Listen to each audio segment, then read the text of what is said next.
전 세계 인구의 절반 이상이 매일같이 접속하는 공간, 우리는 지금 연결의 시대에 살고 있습니다. 이 거대한 네트워크의 중심에는 한 남자가 서 있습니다.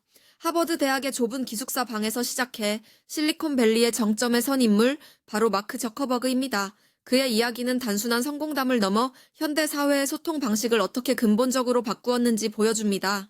1984년 뉴욕 화이트 플레인스에서 태어난 마크 저커버그는 어린 시절부터 남다른 두각을 나타냈습니다. 치과의사 아버지와 심리학자 어머니 밑에서 자란 그는 컴퓨터라는 기계에 매료되었습니다. 마크는 단순히 게임을 즐기는 아이가 아니었습니다. 그는 코딩을 통해 자신만의 도구를 만드는 것을 즐겼고, 이는 훗날 거대한 플랫폼을 구축하는 밑거름이 됩니다. 중학생 시절 그는 아버지를 위해 저크넷-적넷이라는 통신 프로그램을 직접 개발했습니다.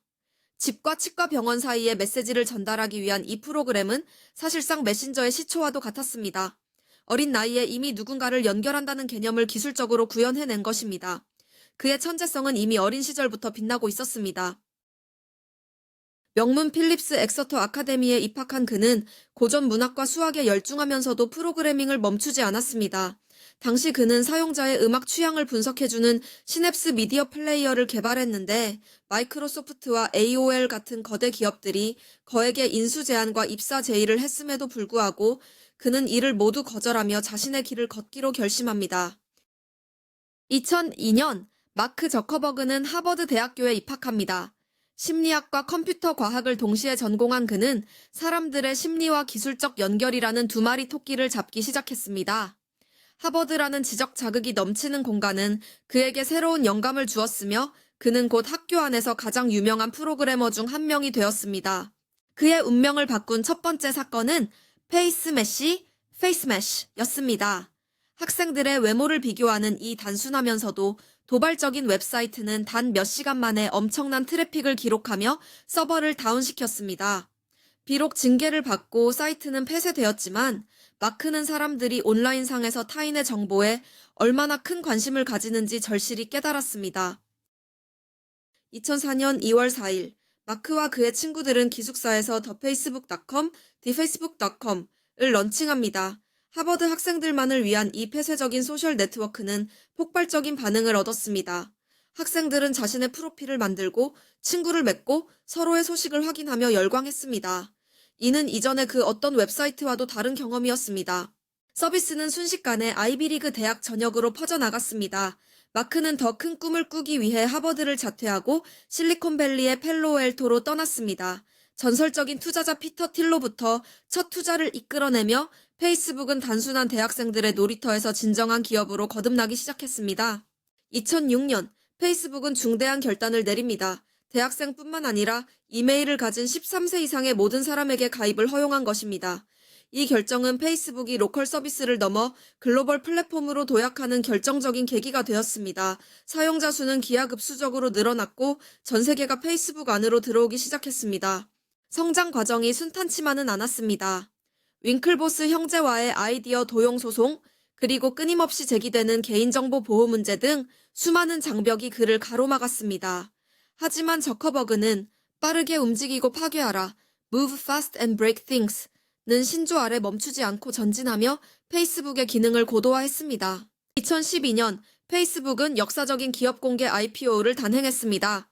상장 당시 시가총액은 무려 1,000억 달러를 넘어섰고, 마크 저커버그는 세계에서 가장 젊은 억만장자 반열에 올랐습니다. 하지만 그는 돈에 안주하지 않았습니다. 그는 모바일로의 급격한 패러다임 변화를 직감하고 회사의 체질을 완전히 바꾸기 시작했습니다. 저커버그의 해안은 인수합병에서 빛을 발했습니다. 2012년 당시 수익 모델조차 불분명했던 인스타그램을 10억 달러에 인수했을 때 많은 이들이 미쳤다고 말했습니다. 하지만 지금 인스타그램은 페이스북의 핵심 성장 동력이 되었고, 저커버그가 얼마나 멀리 보고 있었는지를 증명하는 사례가 되었습니다. 뒤이어 2014년에는 메신저 앱 왓츠앱을 190억 달러라는 천문학적인 금액에 인수하며 전 세계 모바일 통신망을 장악했습니다. 그는 단순히 소셜미디어를 넘어 전 인류가 소통하는 모든 통로를 소유하고자 했습니다. 그의 비전은 세상을 더 개방적이고 연결되게 만드는 것에 확고히 뿌리박고 있었습니다. 하지만 거대한 영향력에는 그만큼 큰 책임이 따랐습니다.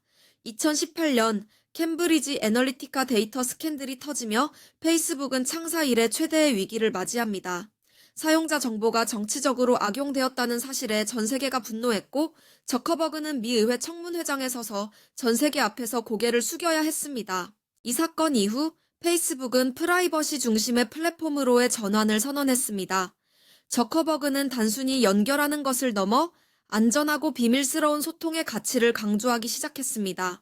이는 그가 플랫폼의 권력자로서 겪은 뼈아픈 성찰의 결과이자 시대의 요구에 부응하려는 노력이었습니다.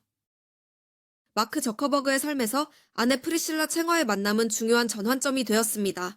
두 사람은 하버드 시절부터 인연을 맺어 결혼에 골인했고, 딸들의 탄생은 그가 세상을 바라보는 시각을 바꾸어 놓았습니다.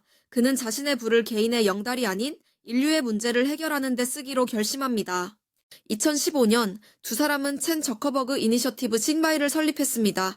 그들은 자신들이 보유한 페이스북 지분의 99%를 생전 기부하겠다고 약속했습니다. 질병 퇴치, 교육 혁신, 과학 연구 지원을 통해 다음 세대에게 더 나은 세상을 물려주겠다는 그의 포부는 단순한 자선 사업을 넘어선 장기적인 투자였습니다.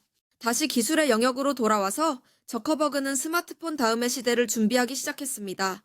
2014년 가상현실 기기 업체 오큘러스를 인수한 것은 그 시작이었습니다. 그는 우리가 스크린을 바라보는 것을 넘어 디지털 공간 안에서 직접 존재하며 소통하는 미래를 예견했습니다. 2021년 10월 마크 저커버그는 전 세계를 놀라게 하는 중대 발표를 합니다. 회사의 이름을 페이스북에서 메타로 변경한 것입니다. 이는 단순한 사명 변경이 아니었습니다. 소셜미디어 기업을 넘어 메타버스라는 새로운 가상세계를 구축하는 기업으로 거듭나겠다는 선언이었습니다. 메타버스는 저커버그가 꿈꾸는 연결의 최종 진화 형태입니다. 시간과 공간의 제약 없이 누구나 어디서든 만날 수 있는 세상, 그곳에서 우리는 일하고, 놀고, 배우게 될 것입니다. 그는 이 거대한 비전을 실현하기 위해 매년 수십조 원을 연구 개발에 쏟아붓고 있습니다. 물론 메타버스로 향하는 길은 험난합니다. 막대한 적자와 투자자들의 회의론, 그리고 여전히 해결해야 할 윤리적 문제들이 산적해 있습니다. 하지만 저커버그는 흔들리지 않습니다. 그는 항상 남들이 불가능하다고 말할 때 기술로 답을 내놓았던 사람이기 때문입니다. 최근 저커버그는 인공지능 AI 분야에서도 강력한 드라이브를 걸고 있습니다. 메타의 오픈소스 AI 모델인 라마 LL라마는 전 세계 개발자들에게 영감을 주며 구글 오픈 AI와 어깨를 나란히 하고 있습니다. 그는 폐쇄적인 경쟁보다 생태계 전체의 성장을 선택하며 리더십의 새로운 전형을 보여주고 있습니다. 마크 저커버그의 리더십 스타일은 시간이 흐르며 진화해 왔습니다. 초기에는 저돌적이고 공격적인 창업가였다면 이제는 전 지구적 책임을 고민하는 성숙한 경영인의 모습을 보여줍니다. 그는 매년 올해의 도전 과제를 설정하며 끊임없이 자신을 채찍질하는 것으로도 유명합니다. 그는 매주 직원들과의 타운홀 미팅을 통해 소통하며 회사의 방향성을 공유합니다. 피드백은 선물이다라는 문화 아래 가장 말단 직원의 질문에도 성실히 답하는 문화는 메타를 지탱하는 힘입니다. 수평적인 문화와 혁신에 대한 갈망이 오늘날의 그를 있게 했습니다. 저커버그는 기술이 인간의 한계를 극복할 수 있다고 믿습니다. 그가 추진하는 뇌 컴퓨터 인터페이스 BCI, 기술은 생각만으로 기기를 제어하는 미래를 꿈꾸게 합니다. 이는 단순히 편리함을 넘어 신체적 제약을 가진 이들에게 새로운 삶의 가능성을 열어주는 도구가 될 것입니다. 하지만 기술의 발전이 항상 긍정적인 것만은 아닙니다. 저커버그는 소셜미디어가 청소년 정신 건강에 미치는 영향, 가짜 뉴스의 확산 등 부작용에 대해서도 끊임없는 비판을 받고 있습니다. 그는 이 문제를 해결하기 위해 AI 필터링 강화와 정책 개선에 막대한 자원을 투입하고 있습니다. 그는 현재 30 중반의 나이에 이미 현대사의 거인으로 자리매김했습니다. 하지만 그의 여정은 이제 막 절반을 지났을 뿐입니다. 메타버스와 AI라는 두 개의 엔진을 장착한 그는 이제껏 그 누구도 가보지 못한 새로운 디지털 대륙을 개척하고 있습니다. 연결은 힘입니다. 그리고 그 힘은 세상을 더 가깝게 만들기도 하지만 때로는 갈등을 증폭시키기도 합니다. 마크 저커버그는 그 양날의 검을 쥔 설계자로서 어떻게 하면 기술이 인류에게 더 유익한 방향으로 쓰일 수 있을지 매일 고민하고 있습니다. 하버드의 코딩 소년에서 세계 최고의 기술 혁신가로 마크 저커버그의 인생은 우리에게 말해줍니다. 세상을 바꾸는 것은 거창한 구호가 아니라 사람들을 연결하고 싶다는 단순하지만 강력한 의지에서 시작된다는 것을 말입니다. 그의 코드는 지금 이 순간에도 우리를 잇고 있습니다. 마크 저커버그, 그는 단순한 기업인을 넘어 디지털 시대의 질서를 만든 건축가입니다. 그가 그리는 미래의 지도가 우리 삶을 어디로 인도할지 전 세계는 여전히 그의 손가락 끝을 주목하고 있습니다. 연결의 시대, 우리는 저커버그가 설계한 세상 속에서 새로운 미래를 맞이할 준비를 하고 있습니다.